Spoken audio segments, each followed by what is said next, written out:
Hey, before we dive in, a quick note. While Laurie is a licensed therapist, this podcast is not a substitute for professional therapy or medical advice. If you need support, please reach out to a qualified professional, or if you're in crisis, dial 988. Thanks for joining us today, everybody. Let's crack open my brain and see what's inside. Welcome to the Mind Out Loud podcast. So, where are we today in my pseudo therapy? Where are we? And I'm imagining all the little flies on the wall listening in today. Yeah. So I'm Nick's faux therapist, for those who haven't heard us yet. And so I went through the other shows, and I kind of made an outline of what I would do if I were to be your therapist. So I would start off with, did you do your homework? And is that working for you? The thought stopping and the thought replacing. Did you do any of that at all? Yes. Okay. So you scared me a little bit, because anytime I hear that word, anytime I hear that word homework, I panic a little bit. I have been doing the thought stopping. In fact, so I'll give you a little bit of a win. Yeah. I was out the other day. I was recording a video for the freelance stuff that I do, and I was trying to do it selfie style. It didn't feel quite right, and so I flipped the camera around, but I was using an external mic. And then I went along and I did like 3 different setups and recordings until I finally realized that I had the mic pointing like a mic similar to this that I'm using, pointing directly away from me, 180 degrees in the opposite direction. So the 35 or 40 minutes that I had spent doing my work was fruitless. I couldn't hear. And I immediately flicked into, you stupid dummy, frustrated. And I stopped. I went inside. I laid down.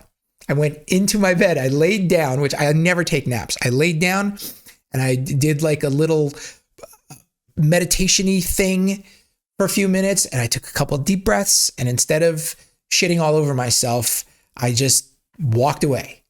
And I stopped those thoughts. And it was effective. I think that's what I'm supposed to do, right? Yes. That is exactly what you're supposed to continue to do. Too many of us give up after a while, saying, oh, the benefits were minor at best.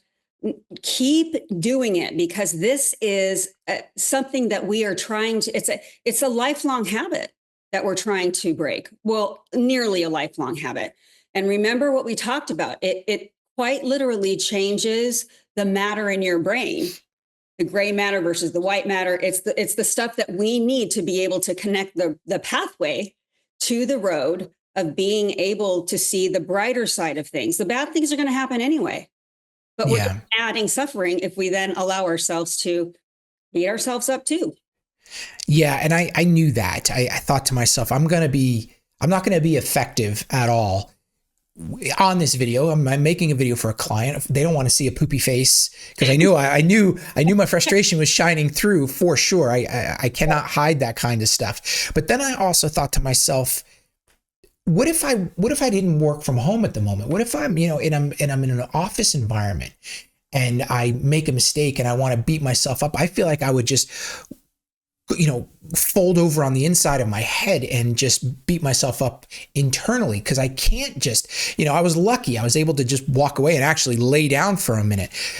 I imagine now I have to just, like you say, stop those thoughts. Just stop and take a breath. Come here, honey. Come here.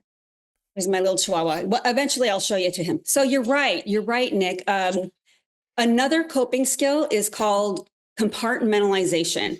People really don't know. They'll say, isn't that the opposite of what we're supposed to do? Instead of suppressing our feelings, we're supposed to. Well, we can't always do that. We do live in the real world where we have to function. And so compartmentalizing, if it goes too far in one direction, it can be derealization or, separation of the mind and body. That's a severe case. Dissociation. But no, compartmentalization is, we all need to do that. So we know that we're putting it into a box and closing it and just get through the day to the best of your ability. And then at night, when you notice yourself rehearsing the day, that's when we catch it. Okay. Well, so I guess, yes, the answer to your question is I have been doing some of my homework. I've noticed that I've had some decent days. In fact, the last time we chatted on the podcast, I was wearing my Life is Good shirt and I did feel good. However, I do feel a backslide a little bit. And I know that, and here's the trap that I know about myself. If I'm honest with myself, I sense that some people might feel the same way. The trap is I feel good. I did my walk. I did a meditation. I thought stopped. I did those things and it worked and I feel good. And just like the going to the gym, you feel good, you see results, you kind of at least for me, it's easy to stop because I did those things. I feel good. And so I'm going to go through my next few days feeling good. But I haven't, I'm honest, being honest, I haven't formed the new habits yet. Mm-hmm. And so there is then that feedback loop starts again of you dummy, you this, you that, you didn't do what you're supposed to do. You know, this works for you. And then you start to, I called it the backslide. You start to, fall back into your bad ways. The other thing I want to bring up to you is I've been listening to these I've been listening back to these podcasts, and this is where I feel for me is very helpful to hear you again talk to me. Right. Mm-hmm. But it's been driving me insane. What? My crutch words, my ums, my my all of that has been making me absolutely bonkers. So I'm going to if anybody has been listening and hearing all of that stuff and going, I'm making an effort to make it better and not rely on my crutch words. So those are the thoughts in my head. I have done some work. I need to do more. I feel a little bit scattered today. So I'm relying on you to kind of take me through today's session because I don't really want to complain anymore. Mm-hmm. Okay. So a couple of things.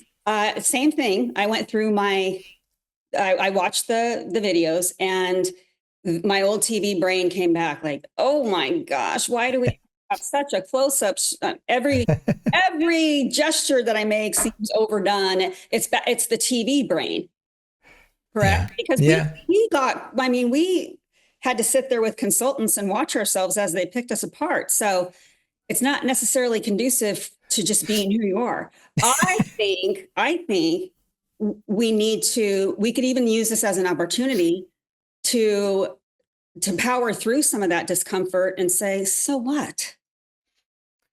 So what? Now I'm not telling you that you don't have to because I think it's a balance between, I think you'll feel better getting, I don't know, more polished as you think, because I didn't notice any of that. So, but it's the balance between, because I just need to be myself or I can't deliver the message, but it is difficult when I watch back to not go into that brain of sit up straight and stop touching your face and yes. So I get it. I had to do that. I had to I call it closing my own loop. I had to close my own loop as well, but that's life. So I don't know that it's a slide back to, or you can call it whatever it is. This is going to happen to everybody. Yeah, those are the things that I do have to work on. The nitpicking of self when it is just part of human behavior. It is part of everybody's life. We all have our things. So that is something that I'm actively working on, trying to set aside the constant nitpicking of myself, the beating up. So that is continual homework that I know may never, and this is the other thing I'm trying to, it may never stop. I may have to constantly work on these things, but hopefully, like you say, it'll get easier. When you put in the consistent work, it will become more like second nature. Whereas my second nature now is default negative, default you suck. So I got to change the default. It's so important, Nick, because uh, you're self-regulating. That's what that's called. You're self-regulating and taking the wheel over your own emotional mood.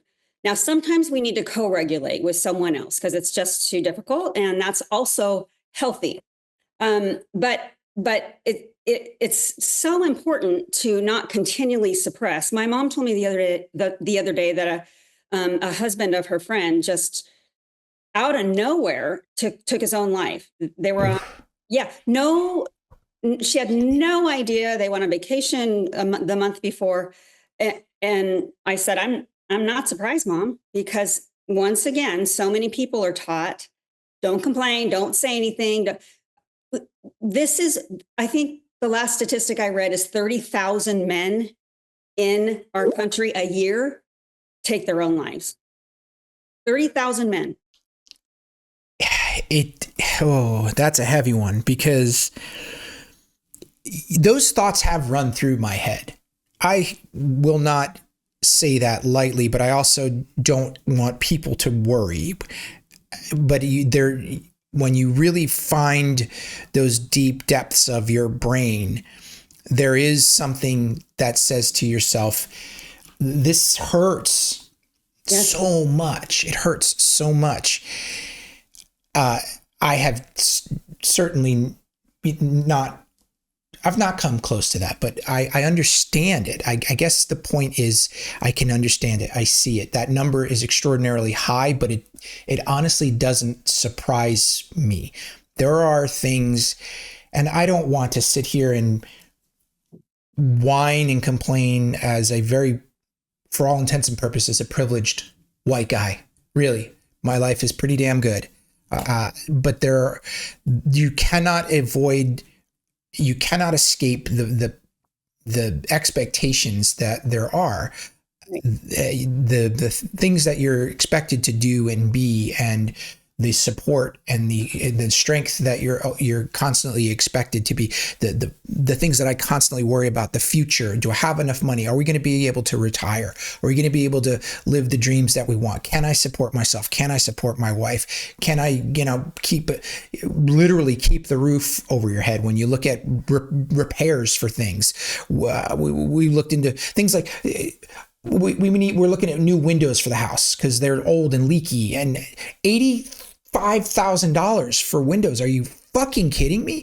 So those types of things, and that's just me and one small example. And I can only imagine a man that has businesses and employees and loans and mortgages on all that stuff has got to be insane. So this long-winded response to you here is, I 100% get it. And then you face down the barrel of getting older, and you notice your body is not moving like it did, and you can't do the things that you used to be able to do, and things, you're tired, and you don't have the same amount of energy, and all of that starts to just snowball, and you think, shit. And that's where the time clock, I have this biological clock. We've mentioned this once before. I didn't get into it, but the biological clock I always imagine it was a woman thing. Your time that you have to have babies, your clock is ticking. But for me and for the other men in my life that I've talked to, this biological clock that you are getting older, you are not as capable, you likely may not be making the same kind of money that you once did. Are you still capable of earning that kind of money? All those things, am I running out of time to do the things that I want to do? Am I too old to be active enough to hike to the bottom of the Grand Canyon or to skydive or do these things that, for me at least, I imagine? And am I running out of time? Mm-hmm. Right. So, and see, that's my crutch word. I always start with so, but I'm just going to let myself do it because that's who I am. So if it affects people, plug your ears every time I start talking. You're not wrong. And you know what I'm going to say again, and you might want to smack me, but you can't. We're going to go for the balance in between. we must prepare for our futures. And I want to just make mention of something here. This is not a podcast just for men. This is for women too. And we're going to get to a lot of women's issues later on, or even now. Actually, I'm going to pepper it throughout because there's equal importance here. We're starting with Nick because he was gracious enough to unfold or take the mystery out of this process of getting assistance when so many men see that as a failure to get some outside additional support. No, it's not.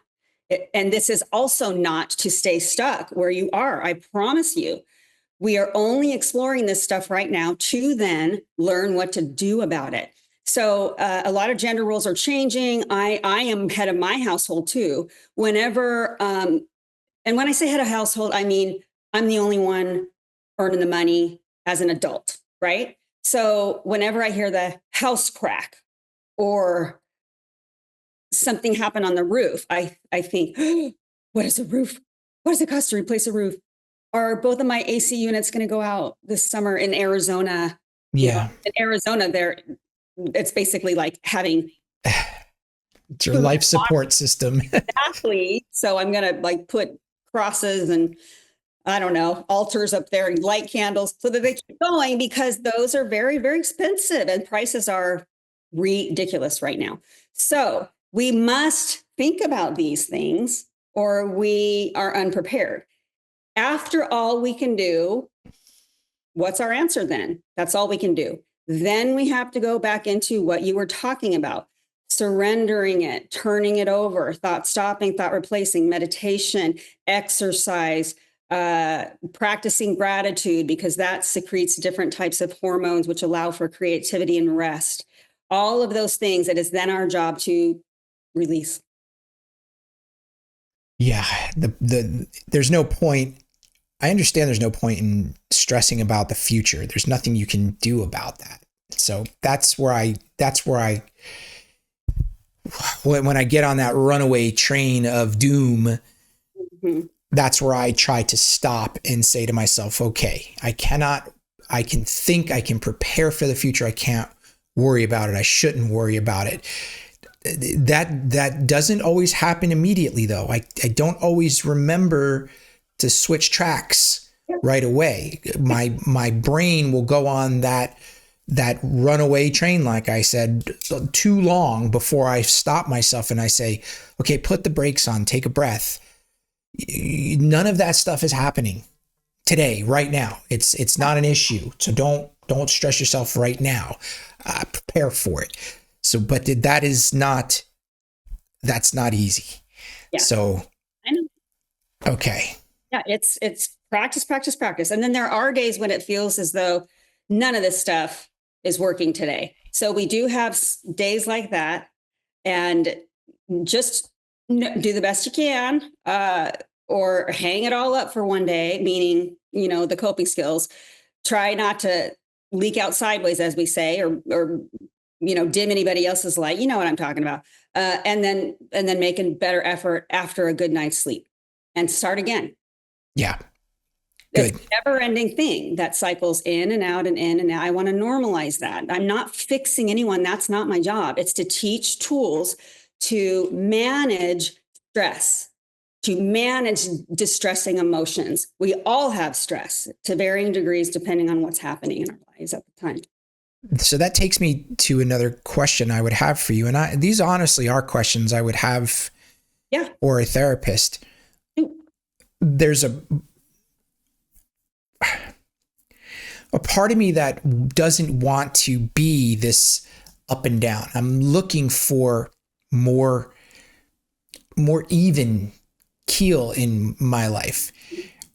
I know that what you're saying of these practices of mindfulness and meditation and doing those things hopefully should level me out. But if I came into you and I said, give me the magic pill, Laurie, give me, I'm tired. I really am. I'm tired of trying to manage this brain of mine. I don't have the energy to do these things. Can I have a prescription?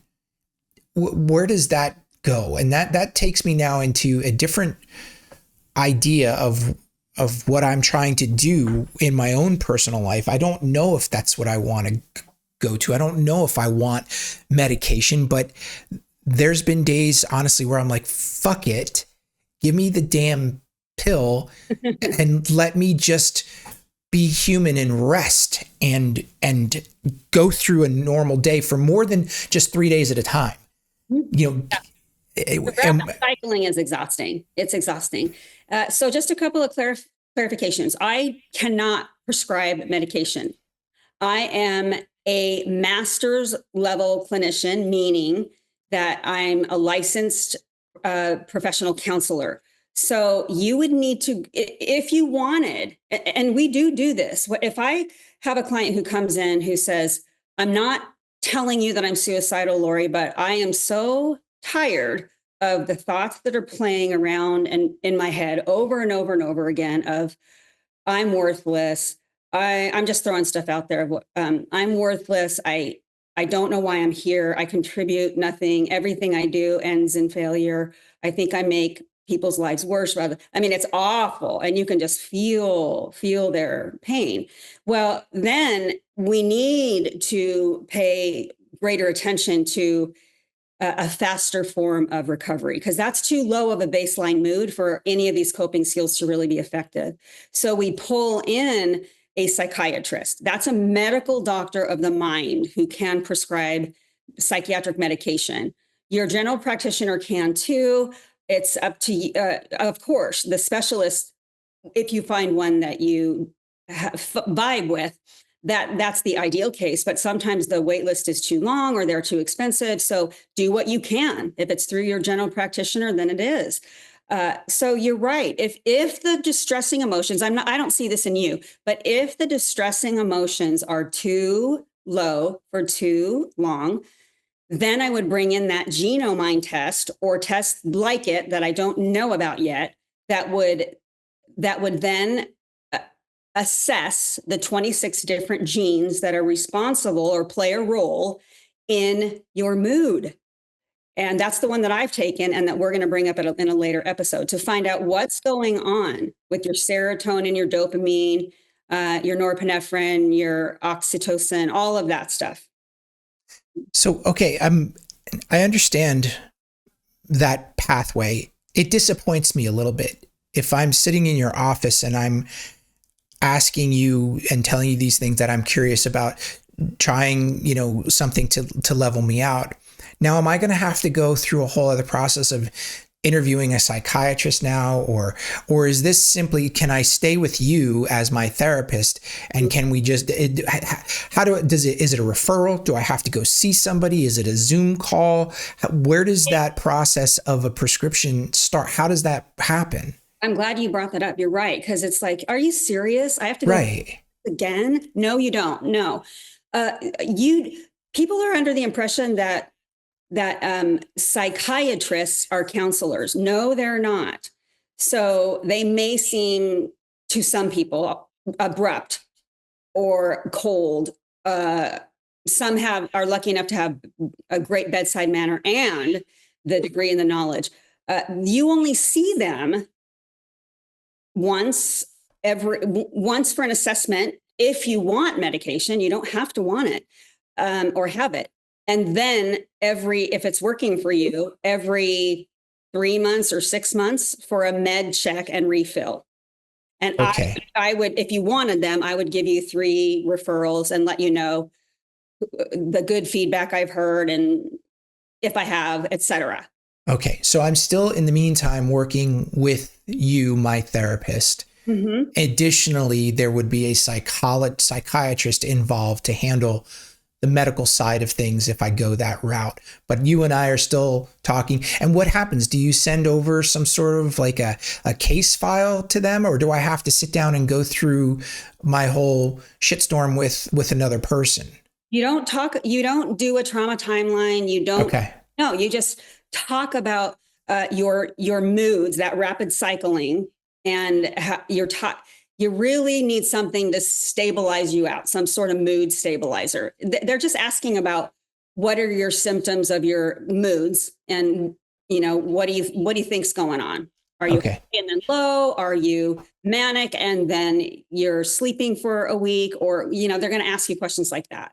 Okay. That's really good to know. I honestly had no idea. And it just, that's what I need to know, because I feel like for me, those are the answers that I just didn't have. Those are the answers that I just didn't think to Google.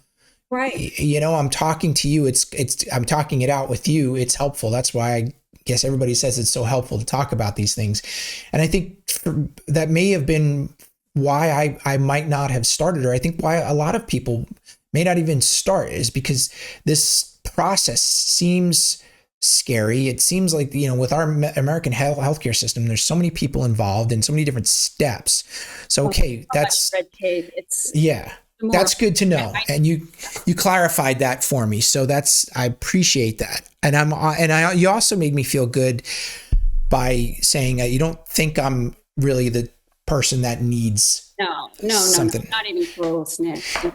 But to see that, okay, now here's to loop back into a little bit of the shame. I feel a little bit of shame even wanting to explore that option. And I think that shame comes from that feeling of being tired of having to do so much to feel good. And that's frustrating. But the other side of it is I do feel like I can sense that it can work, because I've managed a number of days in a row to exercise and have even just a few minutes of meditation and breathing and those things. And I did feel better. I did. But then you get busy and you got stuff to do and podcasts to edit or a job to go to or kids that are screaming, crying, whatever. And it's so easy to slip right back out of it. But the answer so far, thank you for continuing to reinforce it, is that to just put in the work, and hopefully continuing to put in the work will become more of a default. Okay. I think I get it. I'm ready to move on. Okay, sounds good. One final thing I want to say, there are some people who don't want to do any of this work because it's hard, and they'll go straight to pharmaceuticals. And I'm not the one to judge. And then there are others who really want to see if doing the hard work of practicing mindfulness, which is what am I saying to myself all day long? And if you don't know how to do that, because I realized I didn't fully answer that question, Nick, when you asked, well, how do I even know how I'm talking to myself? It takes practice. And I would say at the end of, if you're starting at the end of the day, when maybe you're going to bed, just take a couple of deep breaths and then ask yourself how you feel, and then try to determine why. How did you talk to yourself that day? And start paying attention to that. Going back, I mentioned it in the previous episode about the apps on the phone. They've been there for a long time. I'm just getting to the health app on the iOS on Apple. Sorry, I don't know about Samsung's or I'm sorry, Android devices. I'm assuming that there's a robust health app on there too. But for me, on the iPhone, you can track your mood. It just asks you, what was your mood today? And you can just clock it in. That has been helpful, and I'm trying to get into more of a habit of using that. The one of our listeners had suggested Headspace. I'm on a free trial for that. I'm not loving that one so much. I'm not saying other people won't. That was been interesting for me. So there are so many apps. All you got to do is Google calming or meditation apps, to find the free ones, to play around with it, see what you like. Because once again, we do not want to do this, Nick, block out our feelings. We don't want to block out our feelings, and we don't want them to control us. So these apps help us to cycle them through, name them first, get it out. And then the good apps will then say, okay, pick a tool. What do you want to do about it? And I'm not saying at the end, you're going to be healed. Hallelujah. Yeah. No, but you're going to feel either over time or even right away, a little bit lighter. I know for me, I do want that silver bullet. I want to know that I could come into you and have a few sessions and walk out and feel great and never have to look back. I'm still struggling with the idea that this is something that I'm going to have to deal with. And I think a lot of people would probably feel the same way. But anyway, all right. I'm going to volley it back to you. What happens next? So, yeah, if you were in my office, then we would go through the treatment plan together because uh, our board makes sure that those who are following not just the rules and laws, but also the code of ethics, which supersedes the laws in this state, which is to make sure we don't take advantage of our clients. So to do that, we put together a structured plan. It can always change, but this is what I put together so far. And then I get your input to see if you want to change it or add anything to it. All right, let's hear my plan. Okay, so for the treatment plan, we have you do a little description off the top of what's going on. I already did that, and then the goals of treatment, and then you're going to tell me if I missed anything. Okay. Recognize automatic negative thoughts. Practice that thought stop and thought replace. That's one. Okay. Okay, let's see. Then we are going to explore automatic negative messages that go way back. So I know people hate that word trauma because it can be so loaded, and some things are quite obviously traumatic and some are just things that we hate that we picked up because of a certain event. The point is that we picked them up. And so we need to explore those and find them before we can extract them, so to speak, theoretically. So I put in here, explore any automatic negative messages that we call targets through that timeline we did, and then apply the neuroscience, which is EMDR or accelerated resolution therapy, to see if those are fits for you. And they may or may not be a good fit. You're going to tell me. But the thought behind there's so much to talk about those. Maybe I'll set that aside for now. Those are the neuroscience modalities. We've discussed using those, right? Yeah. Okay. So the next one is continue to push away that toxic shame. Do what you did the other day. You went in and you hit the reset button physiologically, basically, by saying, no, I'm not doing this. It's not going to help at all. It's just going to make me feel worse. So continue to practice self-regulation through whatever it is that helps Nick. And so far it's meditation, getting out in nature when you are able, working out, practicing gratitude, breath work, all of that stuff to understand that you have more control over your brain than you think. That's what I have so far. Am I missing big stuff? No, I think that's a good plan. I think the thing you have to help me through, though, is feeling, this is a weird one, and I don't truly know how to explain it, but there is a bit of shame that comes with doing the things, taking the time to do those things. Because I feel like I described this biology, this time clock that's ticking in my head, I feel like, okay, I have to set aside this much time to do meditation or stretching or nature walks or whatever to make myself feel good. And if I have a poo-poo day, or if I have something, oh, poor you, so you're in a bad mood, oh, go step away and, take some deep breaths or whatever. To me, it's frustrating to know that that's what's going to help me. There's a bit of shame in that. And I know there shouldn't be. I know that because I'm taking care of myself, but there is a bit of a feeling like I'm weak. There's a bit of a feeling that I'm not strong enough to go through my day without these types of things.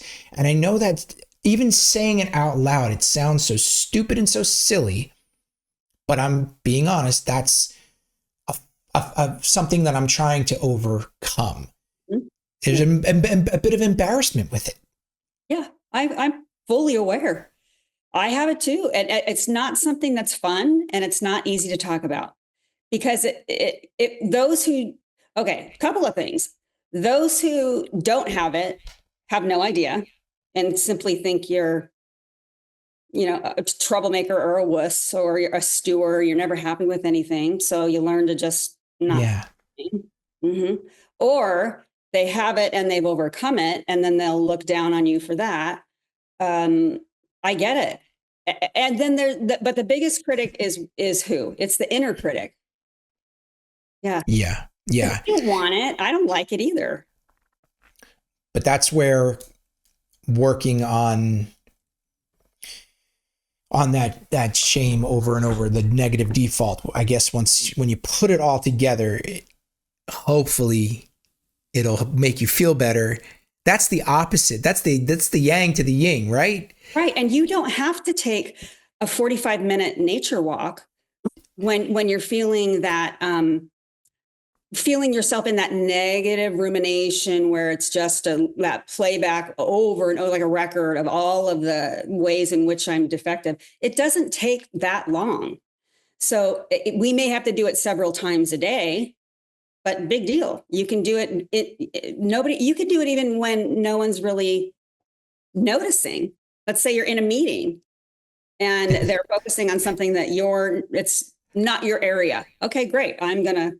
I'll be there with my eyes, but I'm going in here. That's fun to think about. I just imagine being in a meeting when people are stressing out and I'm in the corner just going, namaste.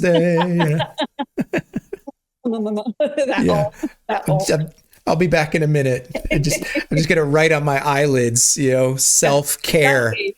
Well, so have you ever known that person or seen that person or work with that person where it's just mass chaos, especially in a newsroom where you and I have spent many years, mass chaos, but there's just that one person that's just simply typing. Yes. Typing. Yes. I'm like, how did they freaking do that? Yes. How do they do that? Yeah. I do. I envy that person. Mm-hmm. Okay. So we've come up with my plan, so to speak. It sounds like a decent plan. So in my mind, then, if I've spent, we've done a number of episodes. I'm not sure which one we're on. We're somewhere around 8 or 9 episodes. The first couple weren't really, talking about this stuff. There's a part of me then that feels like I've come to like these talks with you. I've come to feel comfort talking to somebody. But now I feel like you're telling me there's a plan. Okay, so wait a minute. Are we done? Am I like? Is my blankie of Laurie Raymond going away? I'm taking you away. Yeah. Right? Yeah. So there's a little bit like, okay, am I on my own now? Am I going to have to leave therapy and go at it on my own? Have I? You hit it. I'm so glad you're bringing this up, because once I forgot to prepare a client fully, when I told them this, I thought I was just trying to really protect them and let them know I'm not trying to take advantage of you. And I thought that we were on the same page. And I said, okay, we finished the treatment plan and let me make sure, do a check-in with me. Do you feel pretty good? Obviously, I don't want to stop therapy. That's more people. That's what I do. I love this job, but I will not take advantage of someone.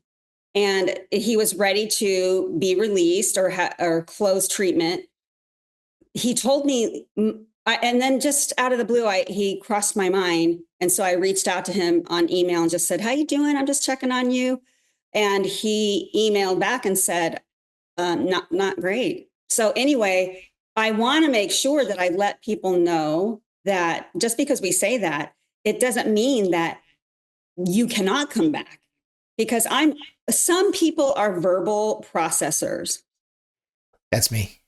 Exactly. Me too. So I've just normalized it that once a month or once every, if I'm happening to be in a place where I feel pretty balanced, once every couple of months, I'm going to check in with my therapist. If this stuff comes back, and for me, it does easily. I just get wound up and high strung very easily. I know what I need to do about it. And one of my steps is to go back to see my counselor, because this frontal lobe I easily go to the limbic system, which is where emotions are out of control. It's just fight, flight, freeze, or I'm just really, really high strung, high intensity, stressed. I don't want to live that way either. So it's just about figuring out how our systems react and what kind of help we need. Okay. Are you So hearing that little Zoom? I heard a little, yeah, a little. I don't know how to shut that off, Nick. I think That's Skype. it's okay. Yeah. Just let it go. Okay. All right. So I've got my treatment plan. This is essentially, that's my homework. Correct. That is what I would. Do you write something up? Is it a booklet? What does that look like? What am I getting do I get anything, or is it just something to keep in my mind? No, you don't have. I'll review it with you repeatedly. This is to go in your file. Okay. So you sign it, but it's yours, and you can change it anytime you want because it's your property. But those are the guidelines that we must follow. Now, carrying that out, I would not let you leave before I tell you what's your job until I meet again and what is mine.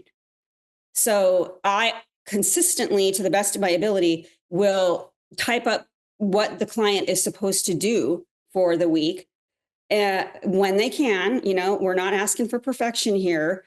This is what I would like you to work on this week. So that people can actually develop skills. Sorry? What would you like me to work on this week? Well, you're kind of jumping ahead because. Oh, okay. Sorry, Doc. I don't ever want you to stop the thought stopping and thought replacing, right? Because that'll be a lifelong thing.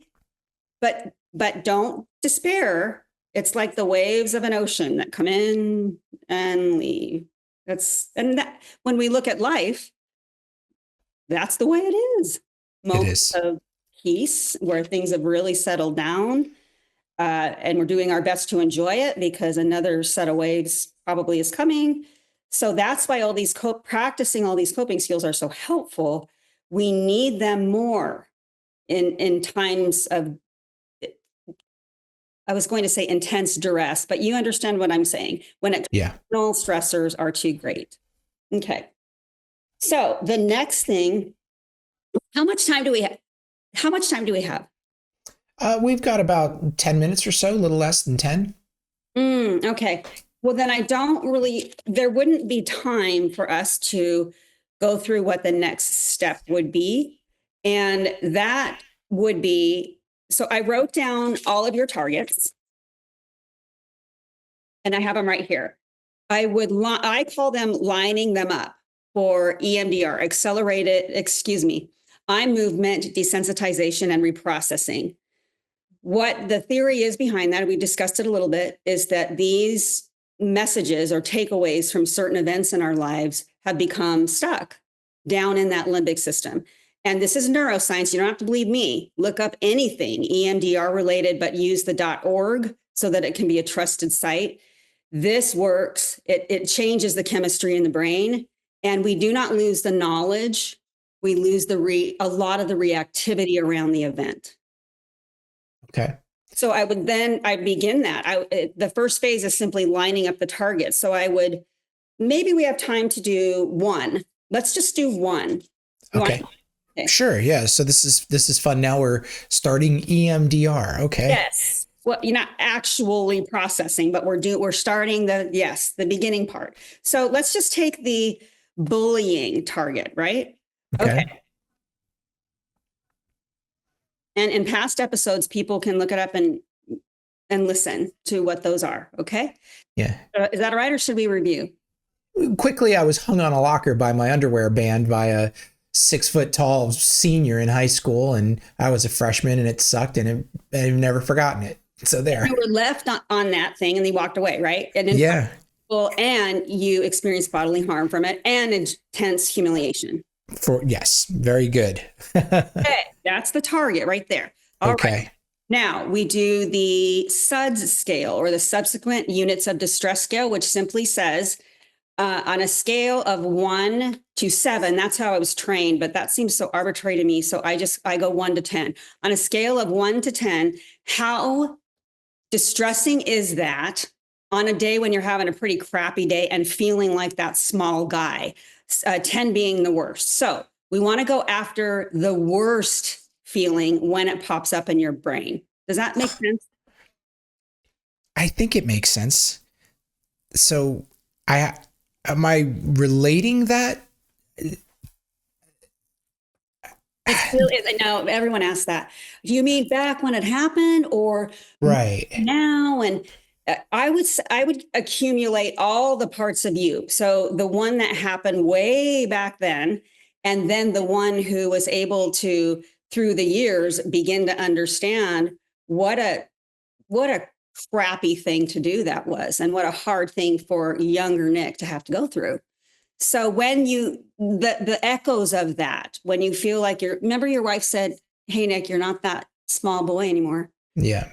So it's both when it happened and then the echoes of all of that when you feel like an imposter or not good enough.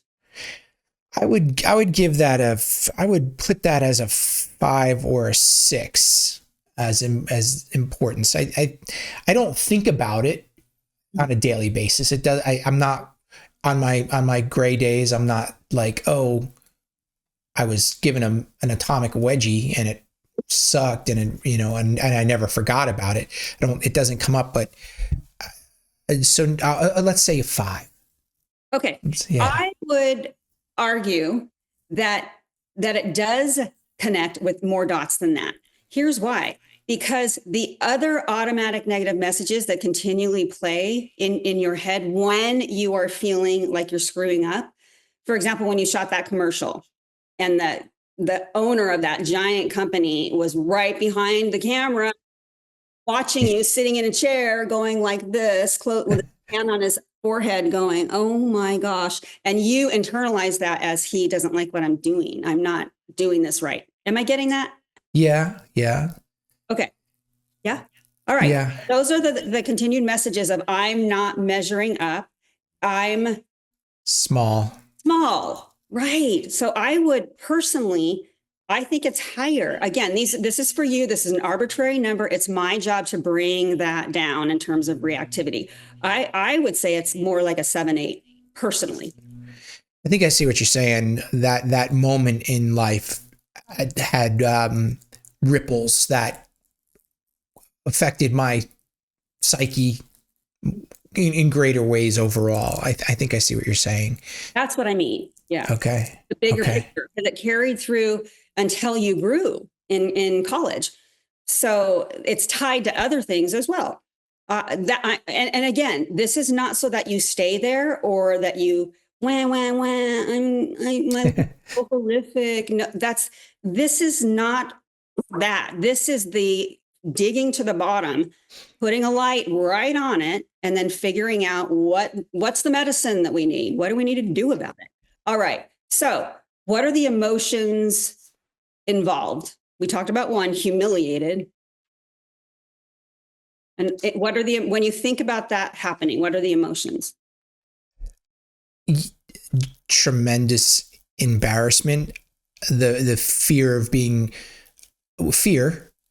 fear of not being able to defend yourself, being out of control, that somebody else, that horrible feeling of somebody being able to just do whatever they want to you because you don't have the ability to fight back. That feeling, and I know many people feel that, where you are just wholly overpowered. And in that case, when I was 85 pounds and face to face with this Goliath of a person, that's what that makes you feel. It makes you feel insignificant, small, unable to defend yourself. So those are the emotions I would put to that. Okay, very good. Now I'm going to take you through something that is going to seem, I think, really strange to a lot of men and women. When I read these back, I want you to pay attention to how they feel in your body. Why am I doing that? Because it's my job as an EMDR trained therapist to help heal and lower some of the reactivity around this, but it's also to move it through your body. And if anyone's scoffing at that, I challenge you to read up on it, because these things get trapped in your body. We ignore them, but they're there. And then we start to feel ailment after ailment, or autoimmune disease after autoimmune disease, or we suddenly drop dead of a heart attack and wonder why. Emotions, and they need to come out. Well, it's definitely, because right now, just I'm feeling a bit rage right now. Just even go That's ahead. The one we didn't even put on there, rage. Okay. So go back. I start like this. We'll just do this last piece, and so that people I don't want to rush this. So take a deep cleansing breath from the base of your lungs, and float back to that young child.